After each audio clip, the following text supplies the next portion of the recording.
ខានហូបមកជូរយូរដែរបងប្អូនរយៈដែរហើយគឺអត់ដែលហូបទេអញ្ចឹងទៅ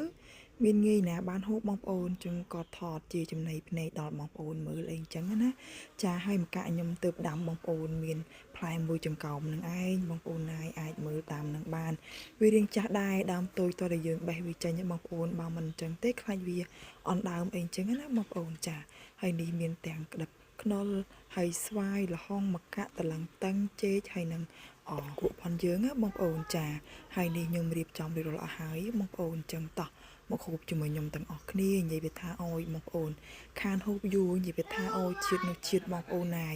អោយហូបជុំគ្នាចេះទៀតមកជួយនិយាយវាថាអូយជាតិដល់កងអីបងប្អូនចាមកមើលមាត់ជាមួយខ្ញុំហូបទាំងអស់គ្នាបងប្អូនអូយនិយាយវាថាត្រូវមែនតែនក្តឹបខ្នោជាមួយស្វាយយើងអីណាអូយជាតិណាស់បងប្អូនណាយគឺឡើងឆ្ងាញ់តែម្ដងហើយតែបីអ្នកមីងហើយឲ្យខ្ញុំនឹងឯងបងប្អូនបងស្រីខ្ញុំគាត់ហូបទេចឹងទៅខ្ញុំ3នាក់ដាក់ឡើងហើយអូយបងប្អូនមកថាហ្នឹង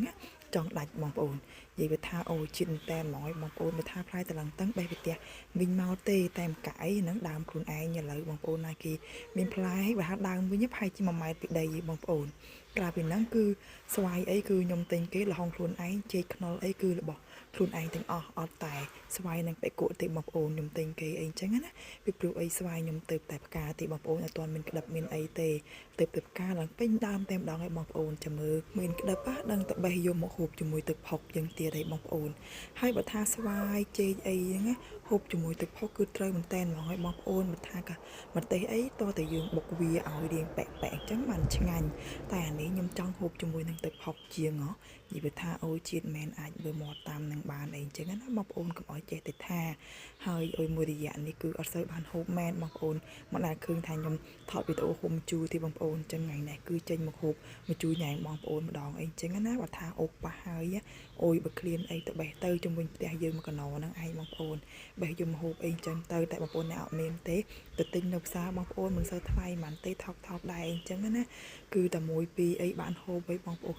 ណាយឡើងមកថាជួបជុំគ្រួសារហើយបើខ្ញុំវិញកំពុងតែបញ្ចូលសម្លេងនេះបងប្អូនណាយឡើងស្រក់ទឹកមាត់ទៀតហើយចង់ហូបទៀតអីអញ្ចឹងនិយាយថាមិនចូលចិត្តម៉ែគ្រាន់ថារវល់ឬក៏មិនបានចេញវីដេអូហូបអីអញ្ចឹងណាបងប្អូនហើយក៏មិនដែលបានហូបដែរទើបទៅហូបហើយមួយរយៈធំហើយបងប្អូនដែលបានហូបមជូររបស់យើងឯងឥឡូវបងប្អូនណាយគឺ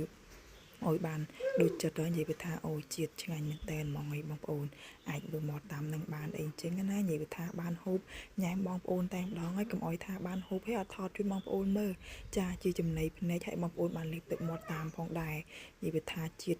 តិមែនតែនដឹងនិយាយថាមិនជាបងប្អូនក្រៅពីជាតិអីអញ្ចឹងណាហូបផងសាយផងជាមួយមីងហើយឪនឹងឯងហើយវីដេអូខ្ញុំមានអីច្រើនទេមានតែកន្លែងហូបជួបជុំគ្នានឹងឯងបងប្អូនចាមួយថានឹងអស់ហើយអរគុណសម្រាប់ទស្សនាវីដេអូខ្ញុំក៏ដល់ចប់ផងដែរអរគុណបងប្អូនទាំងអស់គ្នាជួបគ្នាវីដេអូ